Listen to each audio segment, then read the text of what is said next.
북한에는 아침에 밥을 풀 때 공기가 2개 겹쳐 있으면 감옥에 간대요. 아 그래? 맞습니다. 맞습니다. 야너 따지 나왔네? 좀 이따 할게. 페이크래. 그래서 소영이는 언제 탈북했지? 제가 이게 한국에 이제 나이가 줄었잖아요. 그치, 만으로. 만 11살에 첫 탈북. 탈북. 너 북한에 있을 때 어디 살았었어? 함경북도 샛별. 아 샛별에 살았구나. 아오지 들어봤죠? 알지. 알아요? 아오지가 샛별이야? 아니죠. 은덕인데 아오지 근처니까 거기다 이제 추방당한 사람들. 네, 거기에 살고 있었는데 샛별이면 아예 지도 끝이잖아요. 거기서 제가 태어났습니다. 네. 살다가 그러면은 거기에서 11살에 탈북한 거야? 그쵸. 그러니까 탈북을 한 거라고도 말할 수 없고 시도를 했는데 가다가 잡힌 거지. 뭐 부모님이랑 같이? 아니에요. 그러니까 이게 북한에서 있을 때 부모님들이 먼저 탈북을 했어요.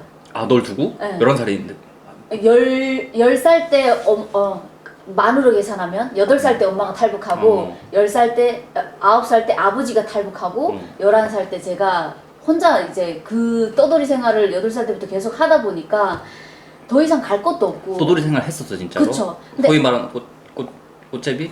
그 저랑? 꽃제비 말고, 그러니까 그래도 꽃제비는 아예 아무 갈 곳이 없는 그치요. 사람이고 저는 그래도 친척 집에라도 갈 수 있었던 상황인데 그때 당시에 다 어렵잖아요 상황이. 그치. 그때 뭐 아사자도 엄청 많이 그렇지. 수출되고 하는 시기다 보니까 그때 당시에 이제 더 이상 친척 집에 갈 면목이 없었던 거예요. 그래서 첫 탈북을 시도를 하는데 북한은 또 그런 게 있잖아요. 탈북할 때 모든 탈북민들이 거의 다 점사를 봐요. 점을 봐? 점을 보지. 난 그런 거 안 봤는데. 방패 같은 거 하잖아요. 방토. 방패를 방토하지. 방토. 막 이제 몇 명이 모여가지고 계획을 짜서 반년 동안 탈북 루트를 계획을 짰어요.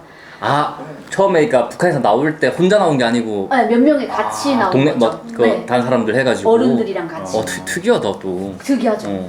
그래서 다 이제 모였는데 이제 계란 알죠? 계란? 계란을 온몸에다 이렇게 돌려. 방토로. 방토로 온몸에 센 계란이. 잘 미끄러지라고. 그쵸? 잡히지 말고. 떠글떠글 굴러가요. 근데 그 계란을 막 온몸에다 다 걸려요. 발부터 시작해서. 아니면 못 봤어야지. 들어봐요. 급해. 동무 조용히 하라. 그래서 그 소금 알죠? 소금에다가 그 계란을 또 비벼. 그렇게 하고 이제 한 사람 이제 집에서 나가는 거예요. 한 집에 이제 모여 있다가 나가는데 센 계란을 탁 해서 뒤로 탁 던져요. 절대 뒤돌아보면 안 된대요. 근데 어렸을 때니까 하지 말라면 어떻게 해요? 더 하고 싶어. 더 하고 싶지. 더 하고 싶은 거야. 뒤돌아봤어. 근데 제가 제일 마지막에 나갔어요. 언니 뭐 한 명 나가서 뒤로 계란 탁 던지고 계란 탁 터져요. 그리고 제가 제일 마지막에 가서 계란을 탁 던졌는데 하지 말라는 말이 그렇게 떠오르는데도 계속 하고 싶은 거예요. 그래서 어차피 내가 뒤돌아본 거 모를 거잖아요. 그래서 뒤돌아봤어요 이렇게. 아야. 그게 문제였구나. 그게 문제였던 거 같아요. 문제였다. 그때는. 결과론적으로는 그렇게 그쵸? 생각되는 거지. 왜냐면 뒤돌아보면 다시 돌아온대요. 그렇게 얘기를 하시더라고요. 그래서 점쟁이가 다시 돌아온대요. 근데 내가 이제 이 북한 땅을 떠나면 다시는 이 고향에 못 돌아오겠구나라는 생각에 돌아봤어요. 근데 제가 돌아본 걸 누구도 몰라요. 왜 다 앞으로 갔으니까. 그렇게 하고 이제 두만강 근처로 가야 되는데 브로커가 뭐 라진인가 어디 계신데요. 그래가지고 일반 도로는 못 다니고 산을 타기 시작한 거예요. 산을 타가지고 그 다음에 기차를 타가지고 그 처음부터 기차 멀미는 또 왜 그렇게 심한지 그래서 라진까지 딱 도착했어요. 근데 이게 북한은 신기해요. 전화기도 없고 뭐 아무것도 없잖아요. CCTV도 없고. 근데 며칠 뒤에면 이제 탈북을 하게끔 정해져 있는데 갑자기 보이부가 쳐들어온 거야. 어디를? 브로커 집에. 어떻게 알고? 대박 아니에요? 어떻게 산을 타고 와가지고 기차를 타고 왔는데 그래서 쳐들어가가지고. 그래서 그때 잡힌 날도 너무 수상해가지고. 그러니까 그 브로커 집에 가서 잡힌 거야? 나진 가서 잡힌 거야? 그쵸. 브로커 집에서 그 브로커가 길을 보고 오겠다고 나갔는데 기다리고 있었어요. 근데 며칠 동안을 기다리고 있었는데 그때 또 북한에는 아침에 밥을 풀 때 공기가 2개 겹쳐 있으면 감옥에 간대요. 그래? 아 그럼 그럼 뭐- 근데 그런 건 있어. 밥 겹치면 좀 재수없다 이런 근데- 건 있어. 근데 그날 아침에 밥을 폈는데 그 공기가 두 개 이렇게 겹쳐서 나한테 준 거예요. 근데 앞에 그 같이 탈북하려는 할머니가 재수없다 감옥 갈 그건데 하면서 우리가 대피를 했어요. 그날. 아 그냥 그걸 보고 공기 때문에 대피를 했어요. 엄청 대피를 했는데 온종일 아무 문제도 없어서 브로커의 엄마가 와가지고 우리를 데리고 왔거든요. 자고 다음날 문 딱딱딱 두드리더니 와서 잡아갔어요. 무서웠겠다. 너일 다? 다 잡힌 거지. 숨어 있다가 재수없다고 숨어 있다가 아무 일 없어서 남았는데? 왔는데 잡힌 거예요. 아, 그러니까 달걀 던진 사람들도 다 잡힌 거예요? 다 잡혔지. 아이고. 그래서 두만강 근처도 가보지 못하고 이제 야 근데 난 이런 경우는 또 처음 나 중국 가서 잡히거나 하잖아. 네. 근데 이거 사실 탈북 누가 시도는 아니잖아. 밀고 한 머리잖아. 거네. 맞아요. 누가 밀고 했어요. 그러니까 너 밀고 했나 보다. 왜냐면은 한 거네. 이건 사실은 그러니까 말 그대로 넌 아니다 그냥 저기 가려고 했다 할 수도 있는 맞아. 거잖아. 맞아요. 근데 맞아. 완전 그냥 표적서 나간 거네. 맞아요. 근데 이렇게 구체적인 내용은 이 채널에서 처음 터는 거예요. 아주 좋습니다. 11살 때인데 어. 너무 무서웠겠다. 애기는. 그래서 어떻게 하지 했는데 이제 고아원에 보내더라고요. 넌 애기니까. 고아원에 먼저 보냈는데 고아원 딱 들어가니까 강제 노동. 일을 해야 돈을 주는 거지. 고아원에서. 무들이 이만큼 쌓인 거 무. 먹는 무 있잖아요. 무가 이만큼 쌓여 있는데 그걸 계속 썰어야 돼요. 근데 그때 딱 생각이 드는 게 나는 이제 누군가가 나를 보호해주는 사람도 없고 혼자가 됐잖아요. 살아남으려면 체력을 좀 아껴야 되겠구나라는 생각이 딱 들더라고요. 본능적으로. 그래서 칼을 주는 거예요. 그 무를 썰라고. 그래서 뚝뚝 썰면 되는데 일부러 이렇게 썰지 못하는 척 이러면서 일할 줄 모르는 척을 했어요. 그랬더니 잘 안 시키더라고요. 그리고 밖에 나가서 그 배추 캐기 하는 거 일하면 그 밥을 주고 이렇게 해서 얻어먹다가 반년이 딱 지나고 나서 그 문이 쫙 열리는 거예요. 철문이에요, 철문. 쫙 열리더니 보이부에서 왔어요. 집에 가는 줄 알았거든요. 근데 저를 2박 3일인가 정도 버스를 태우고 간 게 이제 보이부 그 감옥 안에 들어가게 된 거지. 어린 애를? 근데 북한도 2006년도부터 어린애들도 감옥에 가게끔 법에 허락이 되어 있었어요. 그래? 헌법 그게 2006년이었어? 2006년이었어요. 맞아요. 2006년이었어요. 제가 2008년도에 재탈북을 했으니까 2년 전이니까 맞아요. 그래서 감옥에 딱 들어가게 됐지. 근데 애도 보내는구나. 그때 들었던 생각이 나는 왜 이렇게 태어났는데 재수가 없지?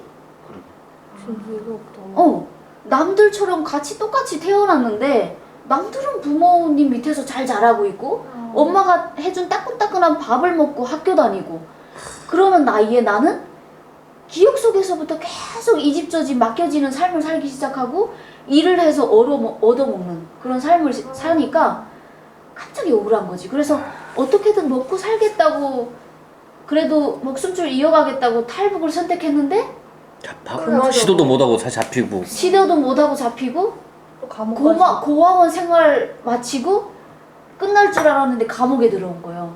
그러니까 이게 현타가 오는 거예요. 막 내 삶은 왜 이렇게 불행할까? 그 어릴 때 나는 왜 태어났을까? 막 이 자괴감? 그런 것들이 계속 들기 시작하는 거지. 근데 감옥 안에 딱 가니까 이제 그 개굴 알죠 오빠? 개굴처럼 이렇게 네모난 철문이 있어. 개굴?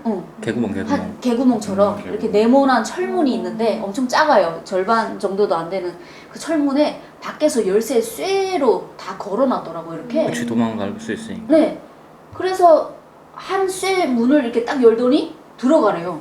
그 구멍으로 구멍으로 들어가래? 들어가래요. 거기가 문이구나. 네, 거기가 문이었던 철문.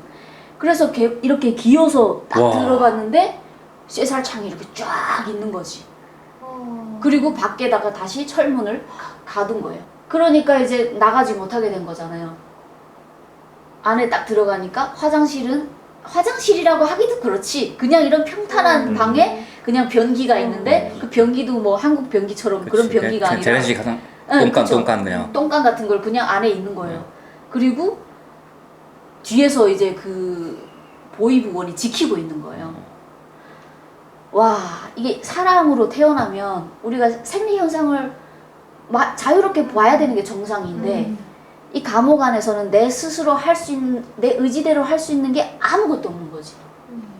그거 생리 현상도 마찬가지로. 아 진짜?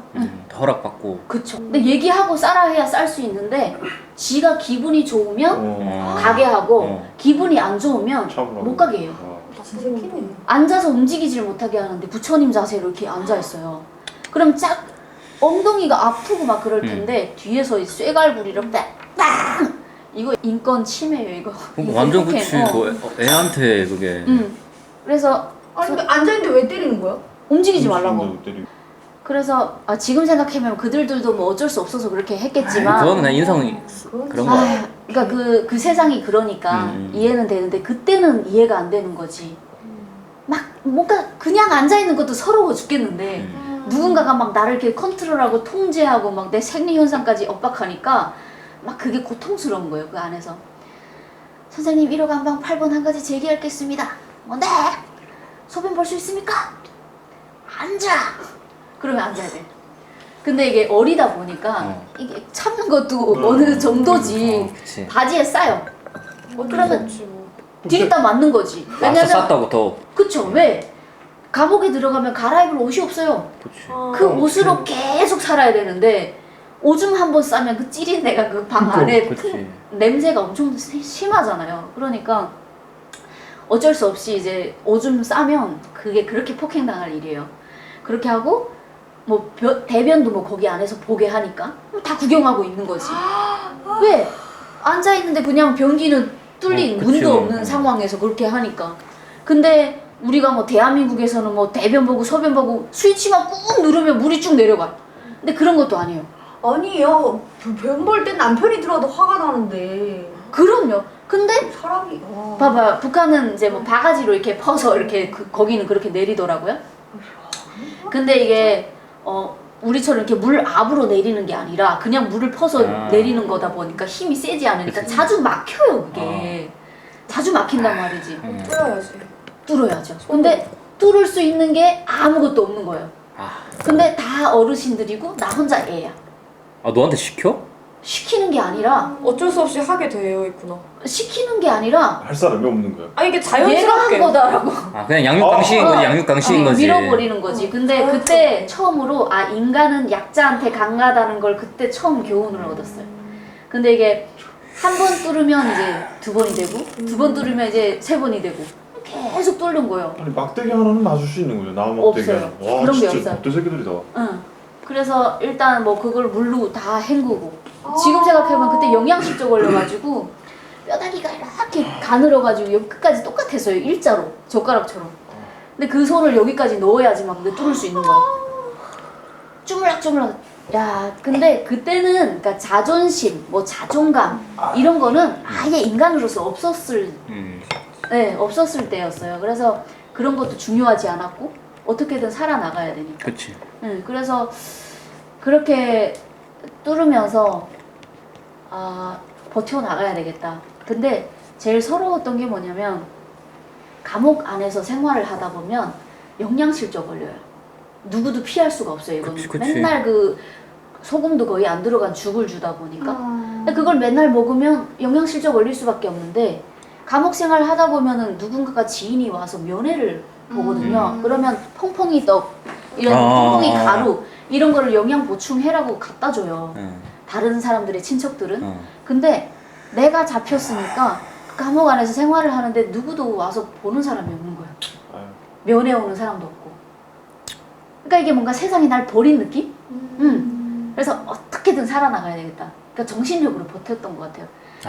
그래서 이게 1년 반 동안 거기서 생활을 하고 딱 나왔는데 2월 달이 된 거예요. 근데 얼마나 추워요. 영하 30-40도 날씨인데. 근데 이게 부모가 있었더라면 뭐 마중 나올 사람도 있었을 거고 한데 감옥 철문 이제 쫙 열리고 그 다음에 밖에 척 나서니까 눈이 다 와가지고 바닥에다 얼음이 쥐어있고 눈보라가 쌩쌩 부는데 이 볼이 십자가가 탁탁탁 터지듯이 너무 아픈 거예요. 근데다가 이제 가을에 잡혀다 보니까 걸친 게 하나밖에 없어요. 옷이요. 그리고 편리아를 신다 보니까 그 발등이 다 나와 있잖아요. 너무 춥지? 근데 배가 또 너무 고파. 그러니까 이게 사람이 너무 배고프니까 제대로 이렇게 설 수가 없어요. 이게 막 이렇게 그 동물처럼 이렇게 되는 거예요. 배에 힘이 없어서. 이렇게 구부려가지고 철문에 한 15분 정도 서 있었어요. 갈 곳이 없는 거예요. 친척들은 오히려 내가 오는 게 더 두려운 거지. 그치.